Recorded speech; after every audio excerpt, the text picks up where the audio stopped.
الحمد لله بنعمته تتم الصالحات وبذكر حبيبه وعلماء تتنزل الرحمات والنفحات والبركات. أشهد أن لا إله إلا الله لا شريك له، وأشهد أن سيدنا مولانا محمدا عبده ورسوله صاحب السادات البينات. اللهم صل وسلم وكرم ومجد لك الحمد على سيدنا وحبيبنا وموكبنا وقرة عين مولانا محمد وعلى آله وصحبه إلى يوم المعاد. أما بعد فيا أيها الناس أوصيكم ونفسي بتقوى الله فقد فاتكم.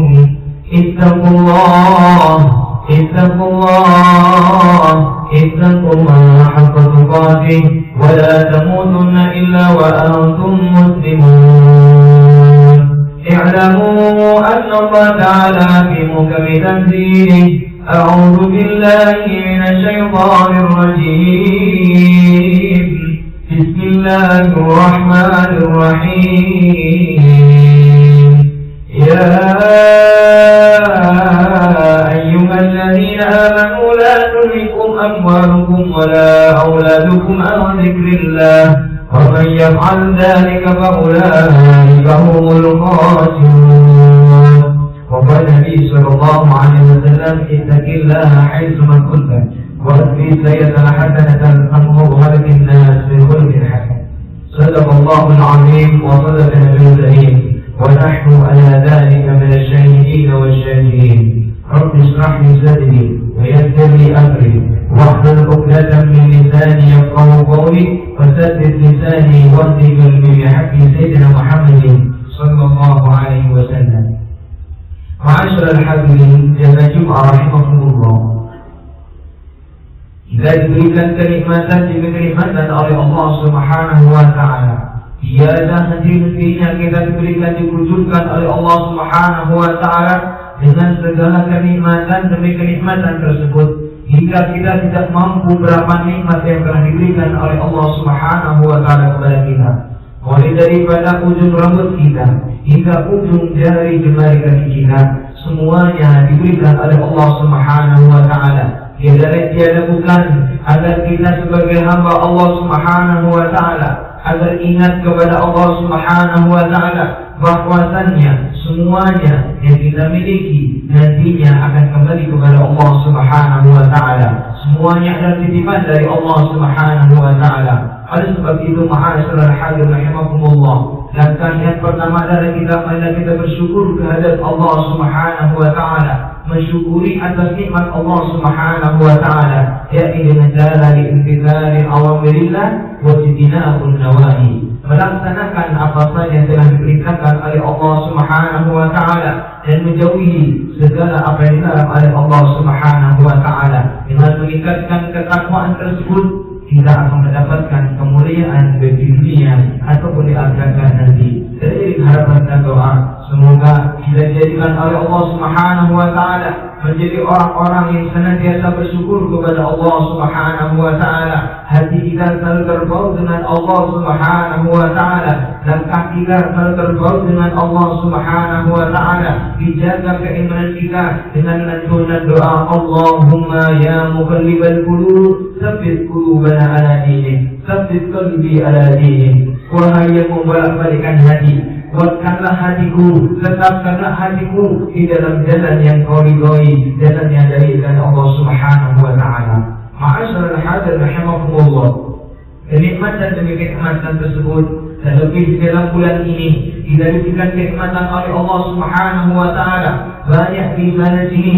Umumnya yakni seluruh warga Indonesia diberikan kemerdekaan yang sungguh luar biasa.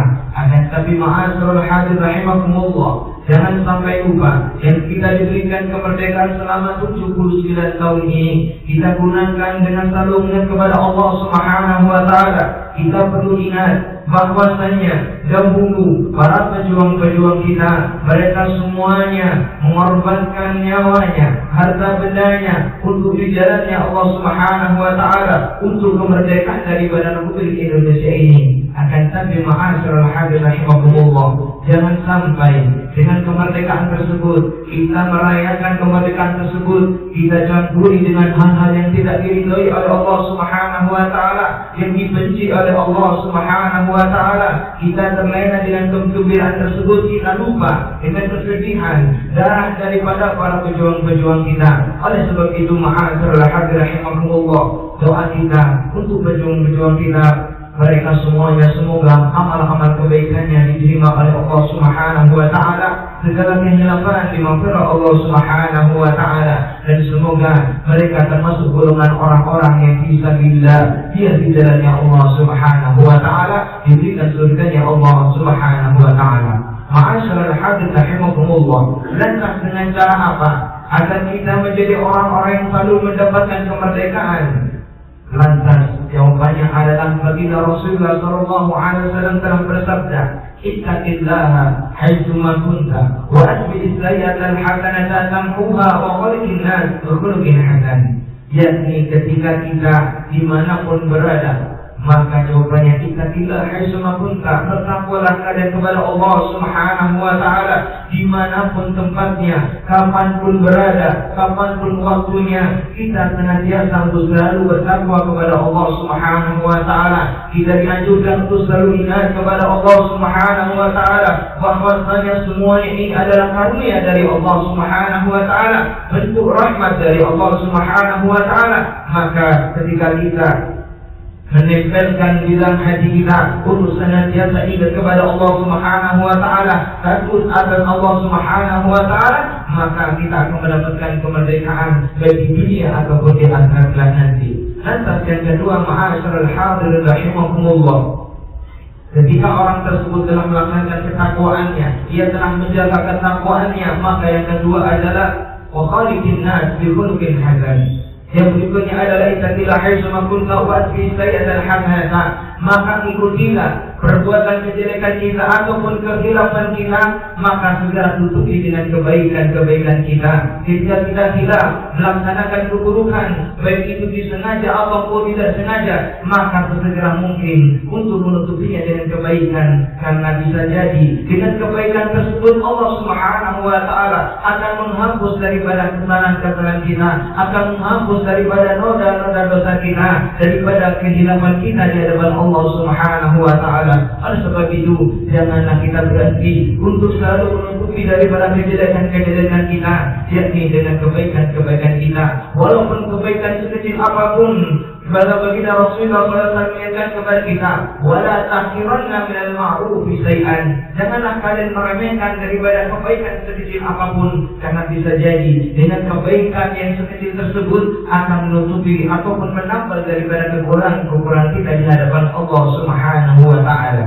Lantas yang ketiga, ma'asyiral hadirin rahimakumullah, ketika kita telah bertakwa kepada Allah Subhanahu wa Ta'ala, menjaga keimanan kita, menjaga ketakwaan kita, menjaga daripada iman kita dari Allah Subhanahu wa Ta'ala, lantas kita telah mengikuti aturan Allah Subhanahu wa Ta'ala, kita telah mengikuti perintah Allah Subhanahu wa Ta'ala, menjauhi daripada larangan Allah Subhanahu wa Ta'ala, maka yang ketiga wa khaliqin nas bi khuluqin hasan, yakni tidak dianjurkan untuk ketika kita berhadapan dengan manusia siapapun, ketika kita bertetangga, ketika kita dengan manusia satu dengan manusia yang lainnya, al-muslimu akhul muslim, muslim yang satu dengan muslim yang lainnya adalah saudara. Oleh sebab itu, ketika kita bercengkrama, maka hendaklah kita berbaik kepada mereka semuanya, berakhlak dengan mereka semuanya. Ketika kita sesama manusia, hablum minan nas, kita baik, maka otomatis hablum minallah kita akan diatur oleh Allah Subhanahu wa taala,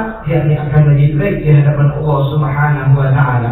Ma'asyiral hadirin rahimakumullah, lantas ketika kita lupa dengan Allah Subhanahu wa taala, maka akan apa yang akan terjadi? Ma'asyiral hadirin rahimakumullah, Allah Subhanahu wa taala mengingatkan kepada kita semuanya, dhahara al-fasadu bil barri wal bahri bima kasabat aydin nas. Kerusakan daripada suatu kaum, kerusakan daripada suatu negara terjadi itu karena apa? Karena ulah manusia itu sendiri, karena ulah daripada tangan manusia tersebut sendiri. Oleh sebab itu, ma'asyiral hadirin rahimakumullah, janganlah merusak kemerdekaan kita ini, yakni dengan sesuatu yang dimurkai oleh Allah Subhanahu wa taala, yang dibenci oleh Allah Subhanahu wa taala, yang menurunkan bala dari Allah Subhanahu wa taala. Oleh sebab itu kita berharap kepada Allah Subhanahu wa taala, semoga kita semuanya diselamatkan oleh Allah Subhanahu wa taala dari segala fitnah-fitnah di dunia ataupun fitnah di akhirat nanti, dan semoga kita semuanya tergolong menjadi orang-orang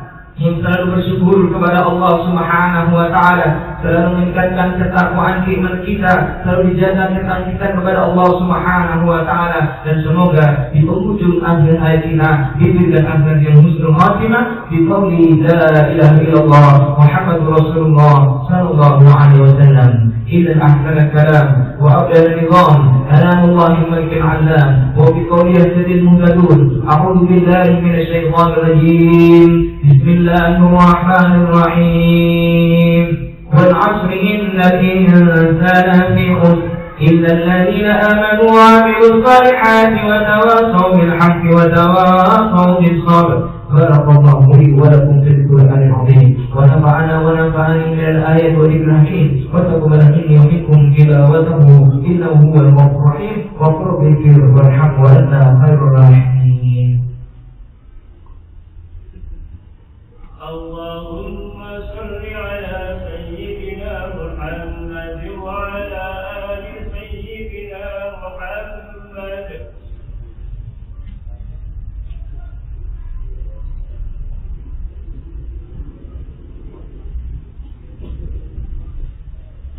الحمد لله نحمده ونستعينه ونستغفره ونستهديه ونسترشده ونؤمن به ونتوكل عليه ونتوب إليه، ومن شرور أنفسنا ومن سيئات أعمالنا، من يهد الله فلا مضل له ولن تجد له وليا مرشدا. أشهد أن لا إله إلا الله ولا شريك له، وأشهد أن سيدنا مولانا محمدا عبده ورسوله لا نبي ولا رسول بعده. اللهم صل وسلم وكرم وزد وارحم على سيدنا وحبيبنا قرة مولانا محمد، مفتاح باب رحمة الله عدد ما في علم الله، صلاة وسلاما دائما إلى ملك الله وعلى آله وصحبه وعلى. أما بعد، فيا أيها الناس أوصيكم ونفسي بتقوى الله قبل فاز المتقون. اتقوا الله حق تقاته ولا تموتن إلا وأنتم مسلمون. اعلموا أن الله تعالى في محكم تنزيله. أعوذ بالله من الشيطان الرجيم. بسم الله الرحمن الرحيم. يا أيها الذين آمنوا اتقوا الله وتنظر نفس ما قدمت لغد واتقوا الله إن الله خبير بما تعملون. وقال النبي صلى الله عليه وسلم: كل بني آدم خطاء وخير الخطائين التواب. وقال تعالى: إن الله ملائكته يصلون على النبي يا أيها الذين آمنوا صلوا عليه وسلموا تسليما. فيا أيها الرجل من الشفاعة صلوا عليه وسلموا تسليما. ويا أيها المستقون ذوي الجمال صلوا عليه وسلموا تسليما. ويوم يتوب يصلي صلاة ومنام صلوا عليه وسلموا تسليما. اللهم صل وسلم على سيدنا محمد وعلى آل سيدنا محمد كما صليت على سيدنا إبراهيم وعلى آل سيدنا إبراهيم وبارك على سيدنا محمد وعلى آل سيدنا محمد كما باركت على سيدنا إبراهيم وعلى آل سيدنا إبراهيم في العالمين إنك حميد مجيد. اللهم اغفر للمسلمين والمسلمات والمؤمنين والمؤمنات الأحياء منهم والأموات إنك سميع قريب مجيب الدعوات ويا قاضي الحاجات ويا غفر الذنوب يا أرحم الراحمين. اللهم سلمنا والمسلمين وعافنا والمسلمين واستر عيوبنا والمسلمين واصلح لنا والمسلمين واغفر لنا والمسلمين واحفظنا والمسلمين. اللهم يسر لنا أمورنا أمور الدنيا والآخرة.